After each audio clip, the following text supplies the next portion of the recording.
अथ श्री महामृत्युञ्जय कवचम्। श्री गणेशाय नमः। भैरव उवाच शृणुष्व परमेशानि कवचम् मनमुखोदितम् महामृत्युञ्जयायस्य न देयम् परमाद्युतम्। यम् धृत्वा यम् पठित्वा च श्रुत्वा च कवचोत्तमम् त्रैलोक्याधिपतिर्भूत्वा सुखितोऽस्मि महेश्वरी। तदेव वर्णयिष्यामि तौ प्रीत्या वरानने तथापि परमं तत्त्वं न दात्वयं दुरात्मने विनियोगः। अस्य श्री महामृत्युञ्जय कवचस्य श्री भैरव ऋषिः गायत्री छन्दः। श्री महामृत्युञ्जयो महारुद्रो देवता। ॐ बीजं जुं शक्तिः श्रः कीलकम् हौमिति तत्त्वं चतुर्वर्ग साधने मृत्युञ्जय कवच पाठे विनियोगः। ॐ चन्द्रमण्डल मध्यस्थं रुद्रं भाले चिन्तयन्त तं तत्रस्थं चिन्तयेत् साध्यं मृत्युं प्राप्नोति जीवति। ॐ जुं सः हौं शिरः पातु देवो मृत्युञ्जयो मम। ॐ श्रीं शिवो ललाटं मे ॐ हौं भ्रुवो सदाशिवः। नीलकण्ठो वृता नेत्रे कपर्दीमेव ताच्छ्रुति त्रिलोचनो वताद्गण्डो नाशामि त्रिपुरान्तकः। मुखं पीयूषखद्भ्रद्दुष्टो मे कृतिकाम्बरः। हनुं मे हाटकेशनो मुखं वटुकभैरवः। कन्धरां कालमथनो गलं गणप्रियो वतु स्कन्धो स्कन्दपिता पातु हस्तो मे गिरिशोऽवतु। नखान मे गिरिजानाथः पायादङ्गुलिसंयुतान् स्तनो तारापतिः पातु वक्षः पशुपतिर्मम। कोक्षिं कुबेरवरदः पार्श्वो मे मारुशासनः। सर्वः पातु तथा नाभिं शूले पृष्ठं ममावतु। शीर्षनं मे शङ्करः पातु गुह्यं गुह्यकवल्लभः। कटिं कालान्तकः पाया दुरुमेन्धकघातकः। जागरो को वताञ्जानु जङ्गे मे कालभैरवः। गुल्फो पाया जटाधारी पादो मृत्युञ्जयो वतु। पादादिमूर्धपर्यन्तं घोरः पातु मे सदा। शीर्षः पादपर्यन्तं सद्यो जातो ममावतु। रक्षाहीनं नामहीनं वपुः पातु मृतेश्वरः। पूर्वे बल्विकरणो दक्षिणे कालशासनः। पश्चिमे पार्वतीनाथो उत्तरे मां मनोन्मनः। ईशान्यामीश्वरः पाया दागेर्याम् अग्रिलोचनः। नैऋत्यां शम्भुर्व्यान्मां वायव्यां वायुवाहनः। ऊर्ध्वे बलप्रमथनः पाताले परमेश्वरः। दशदिशो सदा पातु महामृत्युञ्जयस्य मां। रणे राजकुले द्यूते विषमे प्राणसंशये पायाद ॐ जुं महारुद्रो देवदेवो दशाक्षरः। प्रभाते पातु मां ब्रह्मा मध्याह्ने भैरवो वतु। सायं सर्वेश्वरः पातु निशायां नित्यचेतनः। अर्धरात्रे महादेवो निशान्ते मां महोमयः। सर्वदा सर्वतः पातु ॐ जुं सः ॐ मृत्युञ्जयः। इदिदं कवचं पुण्यं त्रिषु लोकेषु दुर्लभम्। सर्वमन्त्रमयं गुह्यं सर्वतन्त्रेषु गोपितं। पुण्यं पुण्यप्रदं दिव्यं देवदेवाधिदैवतं। य इदं च पठेन्मन्त्री कवचं वार्षयेत् ततः तस्य हस्ते महादेवी त्र्यम्बकस्याष्टसिद्धयः। रणे धृत्वा चरेद्युद्धं हत्वा शत्रुञ्जयं लभेत्। जयं कृत्वा गृहं देवी सम्प्राप्यति सुखीं पुनः। महाभये महारोगे महामारी भये तथा दुर्भिक्षे शत्रुसंहारे पठे कवचमादरात्। सर्वतत्प्रशमं याति मृत्युञ्जय प्रसादतः। धनं पुत्रां सुखं लक्ष्मी मारोग्यं सर्वसम्पदः। प्राप्नुते साधकः सद्यो देवी सत्यं न संशयः। इतिदं कवचं पुण्यं महामृत्युञ्जयस्य तु। गोप्यं सिद्धिप्रदं गुह्यं गोपनीयं शवोनिवत्। ॐ चन्द्रमण्डल मध्यस्थं रुद्रं भाले चिन्तयन्त तं तत्रस्थं चिन्तयेत् साध्यं मृत्युं प्राप्नोति जीवति। ॐ जुं सः हौं शिरः पातु देवो मृत्युञ्जयो मम। ॐ श्रीं शिवो ललाटं मे ॐ हौं भ्रुवो सदाशिवः। नीलकण्ठो वृतान्नेत्रे कपर्दीमेव ताच्छ्रुति त्रिलोचनो वताद्गण्डो नाशाम्नि त्रिपुरान्तकः मुखं पीयूषखद्भ्रद्दुष्टो मे कृते काम्बरः हनुं मे हाटकेशनो मुखं वटुकभैरवः कन्धरां कालमथनो गलं गणप्रियोऽवतु स्कन्धो स्कन्दपिता पातु हस्तो मे गिरशोऽवतु नखान मे गिरिजानाथः पायादङ्गुलिसंयुतान् स्तनो तारापतिः पातु वक्षः पशुपतिर्मम कुक्षिं कुबेरवरदः पार्श्वो मे मारशासनः सर्वः पातु तथा नाभिं शूले पृष्ठं ममावतु शीर्षनं मे शङ्करः पातु गुह्यं गुह्यकवल्लभः कटिं कालान्तकः पाया दुरुमेन्धकघातकः जागरूको वताञ्जानो जङ्गे मे कालभैरवः गुल्फो पाया जटाधारी पादो मृत्युञ्जयोऽवतु पादादिमूर्धपर्यन्तं घोरः पातु मे सदा शीर्षः पादपर्यन्तं सद्यो जातो ममावतु रक्षाहीनं नामहीनं वपुः पातु मृतेश्वरः पूर्वे बलविकरणो दक्षिणे कालशासनः पश्चिमे पार्वतीनाथो उत्तरे मामनोन्मनः ईशान्यामीश्वरः पाया दागेर्यामग्रिलोचनः नैऋत्यां शम्भुर्व्यान्मां वायव्यां वायुवाहनः ऊर्ध्वे बलप्रमथनः पाताले परमेश्वरः दश दिशो सदा पातु महामृत्युञ्जयस्य मां रणे राजकुले द्यूते विषमे प्राणसंशये पायाद् ॐ जुं महारुद्रो देवदेवो दशाक्षरः प्रभाते पातु मां ब्रह्मा मध्याह्ने भैरवोऽवतु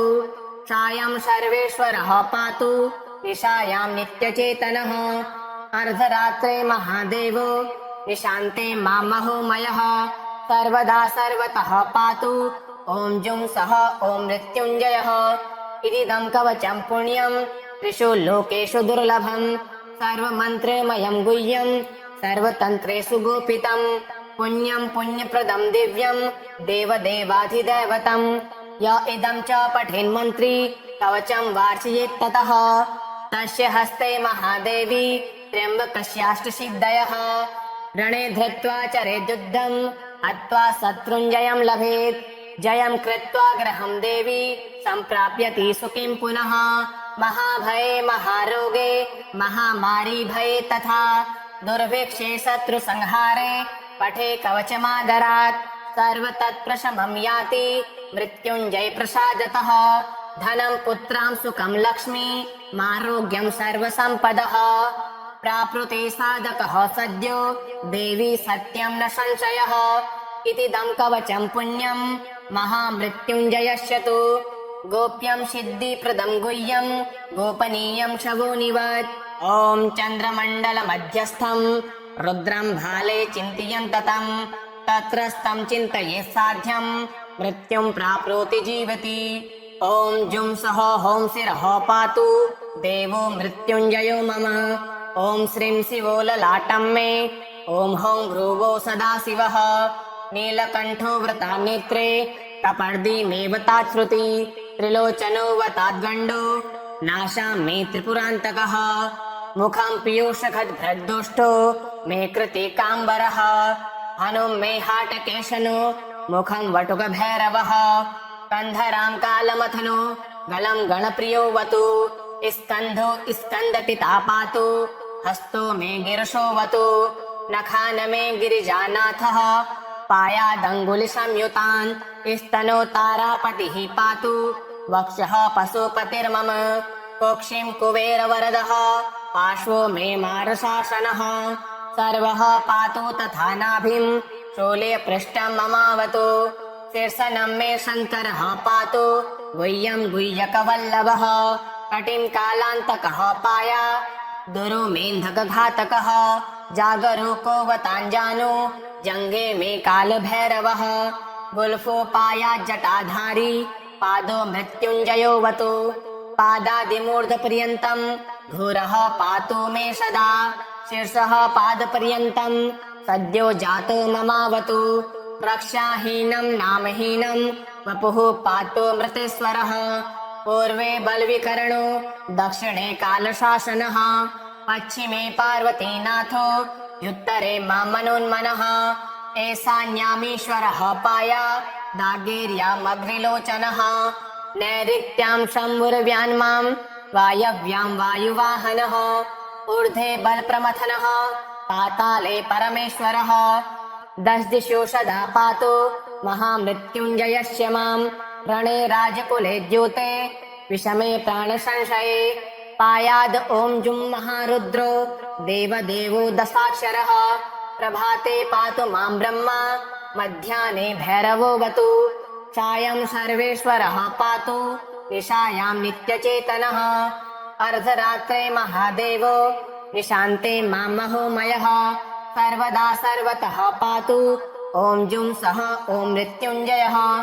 इदिदं कवचं पुण्यं त्रिषु लोकेषु दुर्लभम् सर्वमन्त्रमयं गुह्यं सर्वतन्त्रेषु गोपितं पुण्यं पुण्यप्रदं दिव्यं देवदेवाधिदैवतं य इदं च पठेन्मन्त्री कवचं वार्चयेत् ततः तस्य हस्ते महादेवी त्र्यम्बकस्याष्टसिद्धयः रणे धृत्वा चरेद्युद्धं हत्वा शत्रुञ्जयं लभेत् जयं कृत्वा गृहं देवी सम्प्राप्यति सुखीं पुनः महाभये महारोगे महामारी भये तथा दुर्भिक्षे शत्रुसंहारे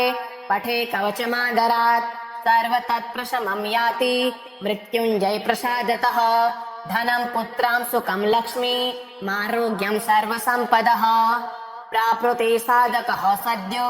देवी सत्यं न संशयः इतिदं कवचं पुण्यं महामृत्युञ्जयस्य तु गोप्यं सिद्धिप्रदं गुह्यं गोपनीयं शवोनिवत् ॐ चन्द्रमण्डलमध्यस्थं रुद्रं भाले चिन्तयन्ततं तत्रस्थं चिन्तयेत् साध्यं मृत्युं प्राप्नोति जीवति ॐ जुं सः हों शिरः पातु देवो मृत्युञ्जयो मम ॐ श्रीं शिवो ललाटं मे ॐ हौं भ्रुवो सदाशिवः नीलकण्ठो वृतानेत्रे कपर्दीमेव ताच्छ्रुति त्रिलोचनो वताद्गण्डो नाशां मे त्रिपुरान्तकः मुखं पीयूषखद्भ्रद्दोष्टो मे कृतिकाम्बरः हनुं मे हाटकेशनो मुखं वटुकभैरवः कन्धरां कालमथनो गलं गणप्रियोऽवतु स्कन्धो स्कन्दपिता पातु हस्तो मे गिरशोऽवतु नखान मे गिरिजानाथः पायादङ्गुलिसंयुतान् स्तनो तारापतिः पातु वक्षः पशुपतिर्मम कुक्षिं कुबेरवरदः पार्श्वो मे मारशासनः सर्वः पातु तथा नाभिं शूलपृष्ठं ममावतु शीर्षनं मे शङ्करः पातु गुह्यं गुह्यकवल्लभः कटिं कालान्तकः पाया दुरो मेन्धकघातकः जागरूको वताञ्जानो जङ्गे मे कालभैरवः गुल्फो पाया जटाधारी पादो मृत्युञ्जयोऽवतु पादादिमूर्धपर्यन्तं घोरः पातु मे सदा शीर्षः पादपर्यन्तं सद्यो जातो ममावतु रक्षाहीनं नामहीनं वपुः पातो मृतेश्वरः पूर्वे बल्विकरणो दक्षिणे कालशासनः पश्चिमे पार्वतीनाथो युत्तरे मामनोन्मनः ईशान्यामीश्वरः पाया दागेर्यामग्निलोचनः नैऋत्यां शम्भुर्व्यान्मां वायव्यां वायुवाहनः ऊर्ध्वे बलप्रमथनः पाताले परमेश्वरः दश दिशो सदा पातु महामृत्युञ्जयस्य मां रणे राजकुले द्यूते विषमे प्राणसंशये पायाद ॐ जुं महारुद्रो देवदेवो दशाक्षरः प्रभाते पातु मां ब्रह्मा मध्याह्ने भैरवोऽवतु सायं सर्वेश्वरः पातु निशायां नित्यचेतनः अर्धरात्रे महादेवो निशान्ते मां महोमयः सर्वदा सर्वतः पातु ॐ जुं सः ॐ मृत्युञ्जयः इदिदं कवचं पुण्यं त्रिषु लोकेषु दुर्लभम् सर्वमन्त्रमयं गुह्यं सर्वतन्त्रेषु गोपितं पुण्यं पुण्यप्रदं दिव्यं देवदेवाधिदैवतं य इदं च पठेन्मन्त्री कवचं वार्चयेत् ततः तस्य हस्ते महादेवी त्र्यम्बकस्याष्टसिद्धयः रणे धृत्वा चरेद्युद्धम् हत्वा शत्रुञ्जयं लभेत् जयं कृत्वा गृहं देवी सम्प्राप्यति सुखीं पुनः महाभये महारोगे महामारी भये तथा दुर्भिक्षे शत्रुसंहारे पठे कवचमादरात् सर्वतत्प्रशमं याति मृत्युञ्जय प्रसादतः धनं पुत्रं सुखं लक्ष्मी मारोग्यं सर्वसम्पदः प्राप्नुते साधकः सद्यो देवी सत्यं न संशयः इतीदं कवचं पुण्यं महामृत्युञ्जयस्य तु गोप्यं सिद्धिप्रदं गुह्यं गोपनीयं शवोनिवत् ॐ चन्द्रमण्डलमध्यस्थं रुद्रं भाले चिन्तयन्ततं तत्रस्थं चिन्तयेत् साध्यं मृत्युं प्राप्नोति जीवति ॐ जुं सः हौं शिरः पातु देवो मृत्युञ्जयो मम ॐ श्रीं शिवो ललाटं मे ॐ हौं भ्रुवो सदाशिवः नीलकण्ठो वृतान्नेत्रे कपर्दीमेव ताच्छ्रुति त्रिलोचनो वताद्गण्डो नाशां मे त्रिपुरान्तकः मुखं पीयूषखद्भ्रद्दुष्टो मे कृते काम्बरः हनुं मे हाटकेशनो मुखं वटुकभैरवः कन्धरां कालमथनो गलं गणप्रियो वतु स्कन्धो स्कन्दपिता पातु हस्तो मे गिरशोऽवतु नखान मे गिरिजानाथः पायादङ्गुलिसंयुतान् स्तनो तारापतिः पातु वक्षः पशुपतिर्मम कुक्षिं कुबेरवरदः पार्श्वो मे मारशासनः सर्वः पातु तथा नाभिं शूले पृष्ठं ममावतु शीर्षनं मे शङ्करः पातु गुह्यं गुह्यकवल्लभः कटिं कालान्तकः पाया दुरो मेन्धकघातकः जागरो कोवताञ्जानो जङ्गे मे कालभैरवः गुल्फो पाया जटाधारी पादो मृत्युञ्जयोऽवतु पादादिमूर्धपर्यन्तं घोरः पातु मे सदा शीर्षः पादपर्यन्तं सद्यो जातो ममावतु रक्षाहीनं नामहीनं वपुः पातु मृतेश्वरः पूर्वे बलविकरणो दक्षिणे कालशासनः पश्चिमे पार्वतीनाथो उत्तरे मामनोन्मनः ईशान्यामीश्वरः पाया दागेर्यामभ्रिलोचनः नैऋत्यां शम्भुर्व्यान्मां वायव्यां वायुवाहनः ऊर्ध्वे बलप्रमथनः पाताले परमेश्वरः दश दिशो सदा पातु महामृत्युञ्जयस्य मां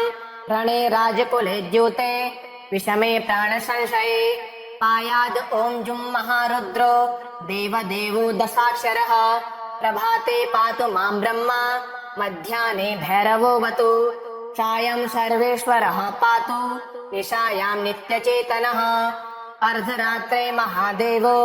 निशान्ते मां महोमयः सर्वदा सर्वतः पातु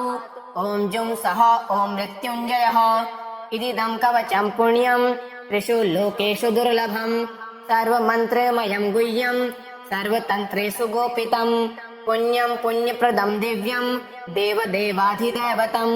य इदं च पठेन्मन्त्री कवचं वार्षयेत्ततः तस्य हस्ते महादेवी त्र्यम्बकस्याष्टसिद्धयः रणे धृत्वा चरेद्युद्धं हत्वा शत्रुञ्जयं लभेत् जयं कृत्वा गृहं देवी सम्प्राप्यति सुखीं पुनः महाभये महारोगे महामारी भये तथा दुर्भिक्षे शत्रुसंहारे पठे कवचमादरात् सर्वतत्प्रशमं याति मृत्युञ्जय प्रसादतः धनं पुत्रां सुखं लक्ष्मी मारोग्यं सर्वसम्पदः प्राप्नुते साधकः सद्यो देवी सत्यं न संशयः इतीदं कवचं पुण्यं महामृत्युञ्जयस्य तु गोप्यं सिद्धिप्रदं गुह्यं गोपनीयं शवोनिवत् ॐ चन्द्रमण्डलमध्यस्थं रुद्रं भाले चिन्तयन्ततं तत्रस्थं चिन्तयेत् साध्यं मृत्युं प्राप्नोति जीवति ॐ जुं सः हौं शिरः पातु देवो मृत्युञ्जयो मम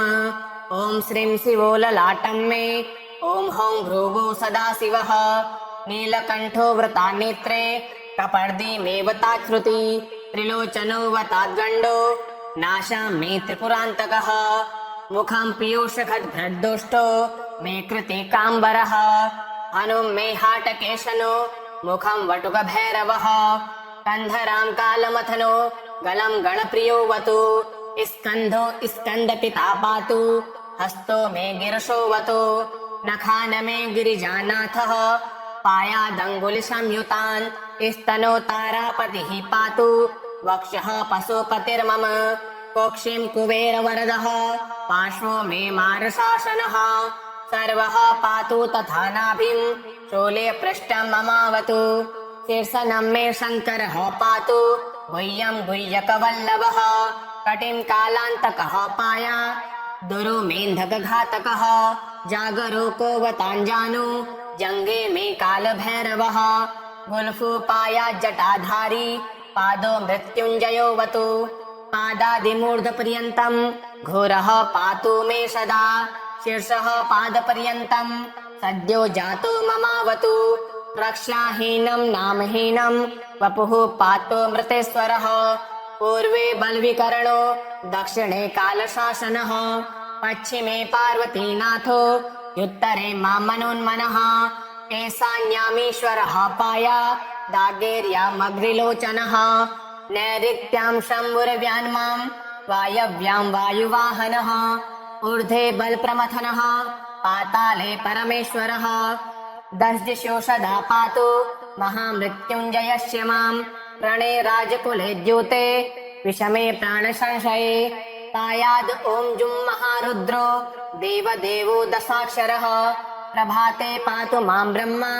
मध्याह्ने भैरवोऽवतु सायं सर्वेश्वरः पातु निशायां नित्यचेतनः अर्धरात्रे महादेवो निशान्ते मां महोमयः सर्वदा सर्वतः पातु ॐ जुं सः ॐ मृत्युञ्जयः इदिदं कवचं पुण्यं त्रिषु लोकेषु दुर्लभं सर्वमन्त्रमयं गुह्यं सर्वतन्त्रेषु गोपितं पुण्यं पुण्यप्रदं दिव्यं देवदेवाधिदैवतं य इदं च पठेन्मन्त्री कवचं वार्चयेत् ततः तस्य हस्ते महादेवी त्र्यम्बकस्याष्टसिद्धयः रणे धृत्वा चरेद्युद्धं हत्वा शत्रुञ्जयं लभेत् जयं कृत्वा गृहं देवी सम्प्राप्यति सुखीं पुनः महाभये महारोगे महामारी भये तथा दुर्भिक्षे शत्रुसंहारे पठे कवचमादरात् सर्वतत्प्रशमं याति मृत्युञ्जय प्रसादतः धनं पुत्रां सुखं लक्ष्मी मारोग्यं सर्वसम्पदः प्राप्नुते साधकः सद्यो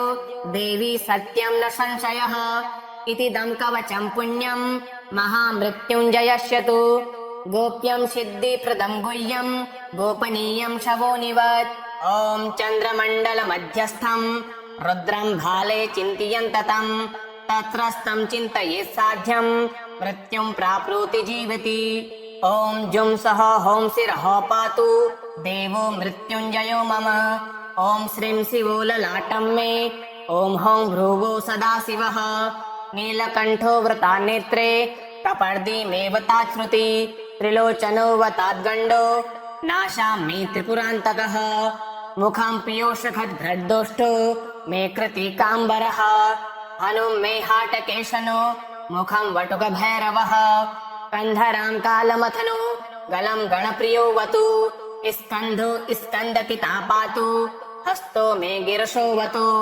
नखान मे गिरिजानाथः पायादङ्गुलिसंयुतान् स्तनो तारापतिः पातु वक्षः पशुपतिर्मम कोक्षिं कुबेरवरदः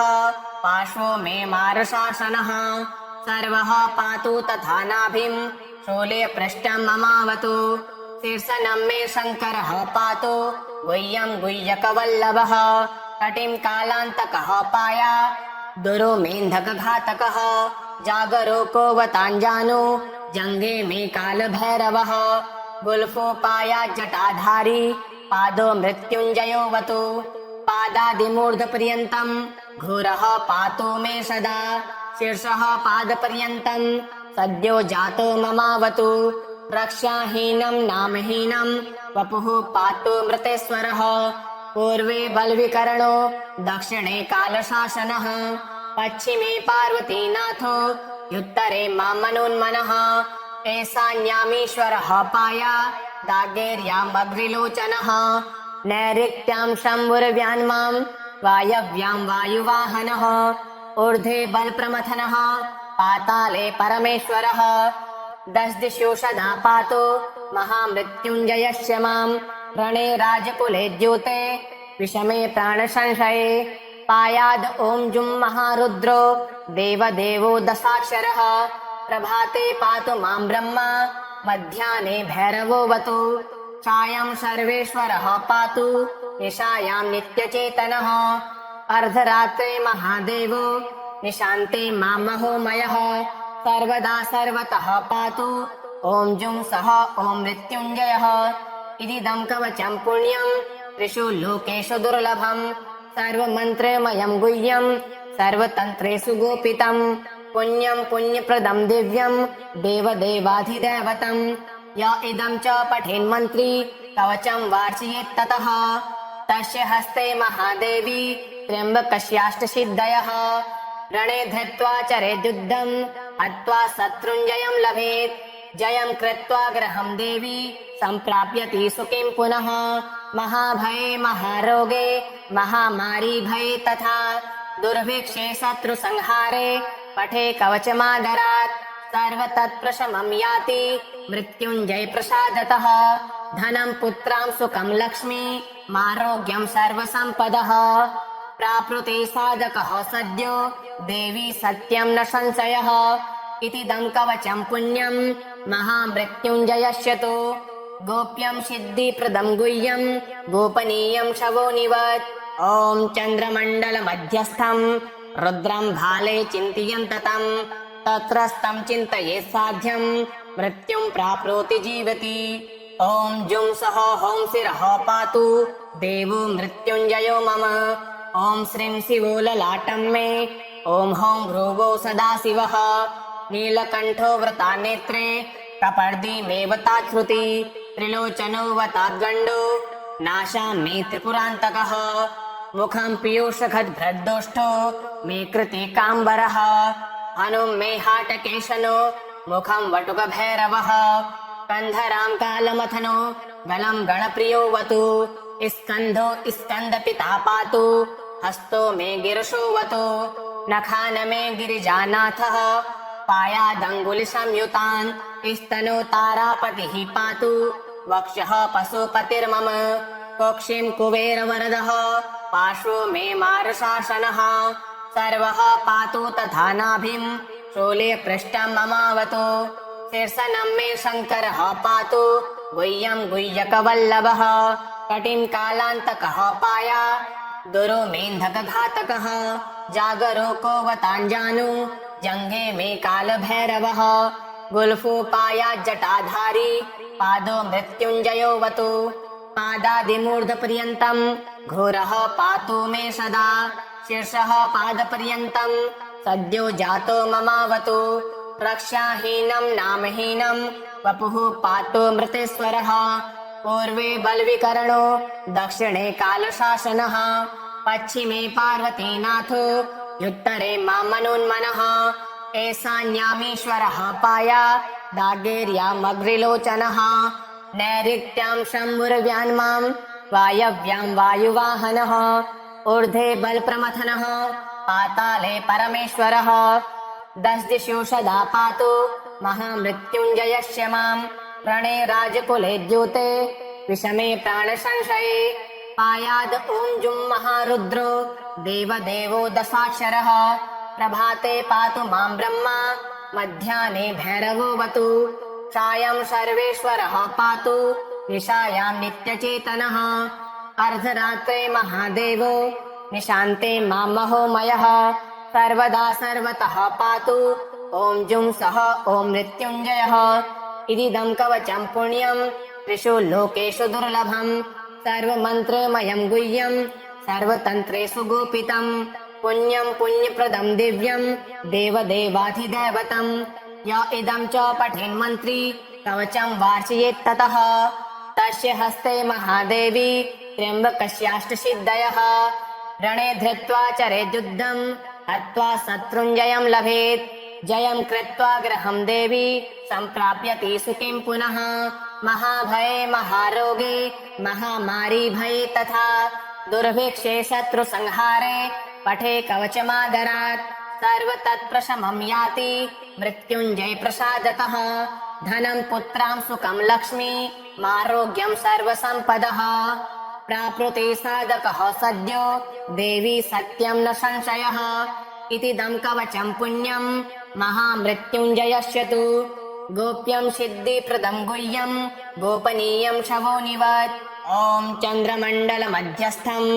रुद्रं भाले चिन्तयन्ततं तत्रस्थं चिन्तयेत् साध्यं मृत्युं प्राप्नोति जीवति ॐ जुं सः हों शिरः पातु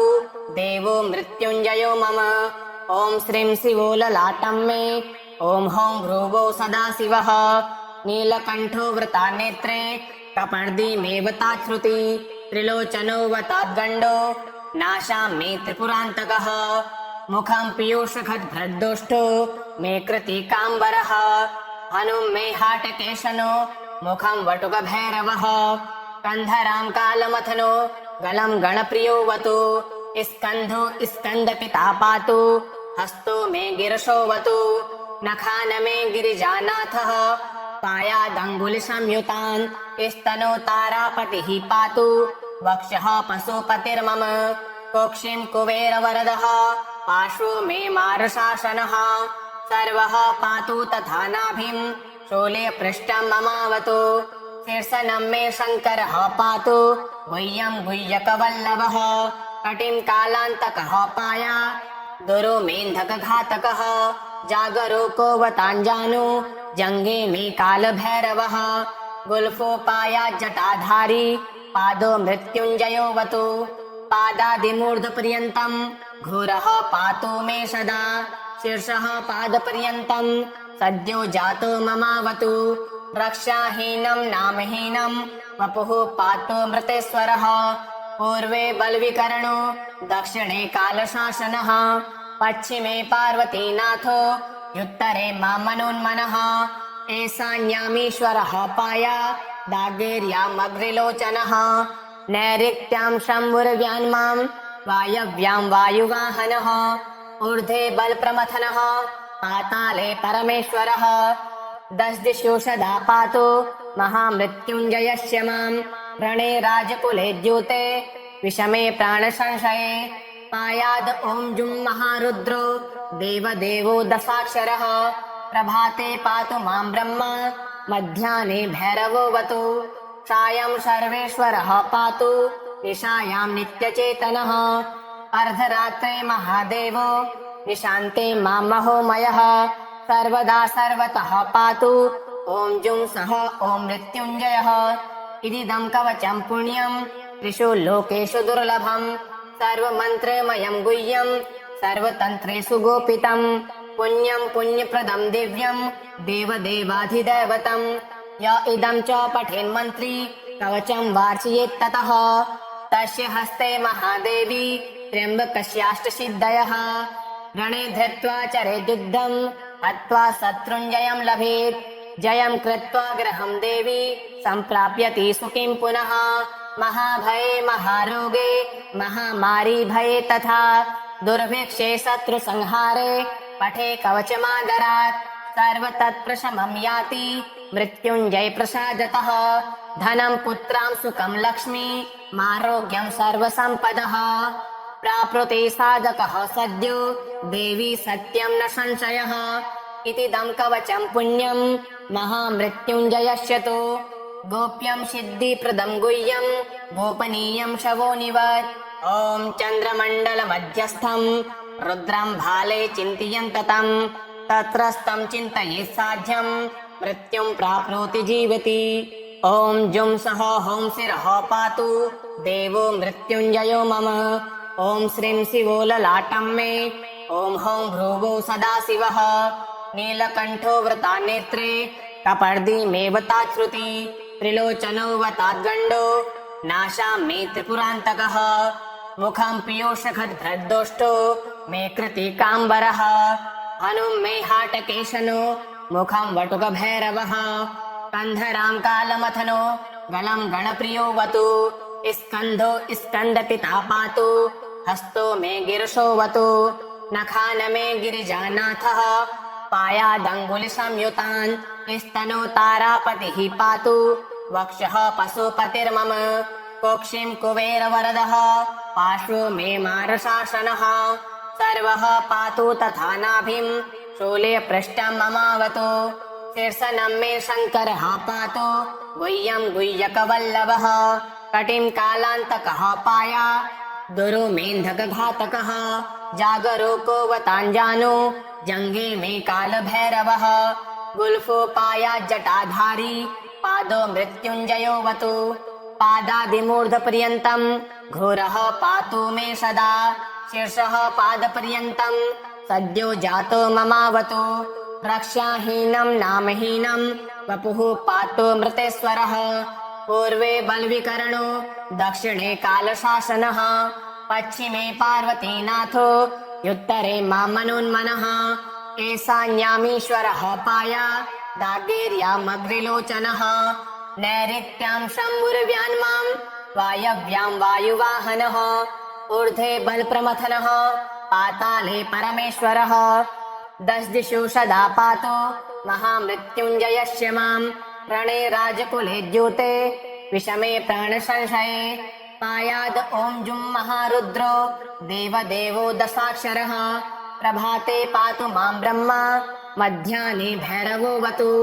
सायं सर्वेश्वरः पातु निशायां नित्यचेतनः अर्धरात्रे महादेवो निशान्ते मां महोमयः सर्वदा सर्वतः पातु ॐ जुं सः ॐ मृत्युञ्जयः इदिदं कवचं पुण्यं त्रिषु लोकेषु दुर्लभम् सर्वमन्त्रमयं गुह्यं सर्वतन्त्रेषु गोपितं पुण्यं पुण्यप्रदं दिव्यं देवदेवाधिदैवतं य इदं च पठेन्मन्त्री कवचं वार्षयेत्ततः तस्य हस्ते महादेवी त्र्यम्बकस्याष्टसिद्धयः रणे धृत्वा चरेद्युद्धं हत्वा शत्रुञ्जयं लभेत् जयं कृत्वा गृहं देवी सम्प्राप्यति सुखीं पुनः महाभये महारोगे महामारी भये तथा दुर्भिक्षे शत्रुसंहारे पठे कवचमादरात् सर्वतत्प्रशमं याति मृत्युञ्जय प्रसादतः धनं पुत्रां सुखं लक्ष्मी मारोग्यं सर्वसम्पदः प्राप्नुते साधकः सद्यो देवी सत्यं न संशयः इतीदं कवचं पुण्यं महामृत्युञ्जयस्य तु गोप्यं सिद्धिप्रदं गुह्यं गोपनीयं शवोनिवत् ॐ चन्द्रमण्डलमध्यस्थं रुद्रं भाले चिन्तयन्ततं तत्रस्थं चिन्तयेत् साध्यं मृत्युं प्राप्नोति जीवति ॐ जुं सः ॐ शिरः पातु देवो मृत्युञ्जयो मम ॐ श्रीं शिवो ललाटं मे ॐ हौं भ्रुवो सदाशिवः नीलकण्ठो वृतानेत्रे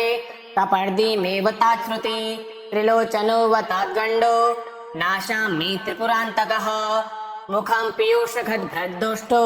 मे कृतिकाम्बरः हनुं मे हाटकेशनो मुखं वटुकभैरवः कन्धरां कालमथनो गलं गणप्रियोऽवतु स्कन्धो स्कन्दपिता पातु हस्तो मे गिरशोऽवतु नखान मे गिरिजानाथः पायादङ्गुलिसंयुतान् स्तनो तारापतिः पातु वक्षः पशुपतिर्मम कोक्षिं कुबेरवरदः पार्श्वो मे मारशासनः सर्वः पातु तथा नाभिं शूले पृष्ठं ममावतु शीर्षनं मे शङ्करः पातु गुह्यं गुह्यकवल्लभः कटिं कालान्तकः पाया दुरुमेन्धकघातकः जागरूको वताञ्जानो जङ्गे मे कालभैरवः गुल्फो पाया जटाधारी पादो मृत्युञ्जयोऽवतु पादादिमूर्धपर्यन्तं घोरः पातु मे सदा शीर्षः पादपर्यन्तं सद्यो जातो ममावतु रक्षाहीनं नामहीनं वपुः पातु मृतेश्वरः पूर्वे बलविकरणो दक्षिणे कालशासनः पश्चिमे पार्वतीनाथो उत्तरे मामनोन्मनः ईशान्यामीश्वरः पाया दागेर्यामग्रिलोचनः नैऋत्यां शम्भुर्व्यान्मां वायव्यां वायुवाहनः ऊर्ध्वे बलप्रमथनः पाताले परमेश्वरः दशदिशो सदा पातु महामृत्युञ्जयस्य मां रणे राजकुले द्यूते विषमे प्राणसंशये पायाद ॐ जुं महारुद्रो देवदेवो दशाक्षरः प्रभाते पातु मां ब्रह्मा मध्याह्ने भैरवोऽवतु सायं सर्वेश्वरः पातु निशायां नित्यचेतनः अर्धरात्रे महादेवो निशान्ते मां महोमयः सर्वदा सर्वतः पातु ॐ जुं सः ॐ मृत्युञ्जयः इदिदं कवचं पुण्यं त्रिषु लोकेषु दुर्लभम् सर्वमन्त्रमयं गुह्यं सर्वतन्त्रेषु गोपितं पुण्यं पुण्यप्रदं दिव्यं देवदेवाधिदैवतं य इदं च पठेन्मन्त्री कवचं वार्षयेत्ततः तस्य हस्ते महादेवी त्र्यम्बकस्याष्टसिद्धयः रणे धृत्वा चरेद्युद्धं हत्वा शत्रुञ्जयं लभेत् जयं कृत्वा गृहं देवी सम्प्राप्यति सुखीं पुनः महाभये महारोगे महामारी भये तथा दुर्भिक्षे शत्रुसंहारे पठे कवचमादरात् सर्वतत्प्रशमं याति मृत्युञ्जय प्रसादतः धनं पुत्रां सुखं लक्ष्मी मारोग्यं सर्वसम्पदः प्राप्नुते साधकः सद्यो देवी सत्यं न संशयः इतिदं कवचं पुण्यं महामृत्युञ्जयस्य तु गोप्यं सिद्धिप्रदं गुह्यं गोपनीयं शवोनिवत् इति श्री रुद्रामले तन्त्रे श्रीदेवी रहस्ये मृत्युञ्जय कवचं श्री महादेवार्पणमस्तु। ओम श्री शाम्ब सदाशिवाय नमः।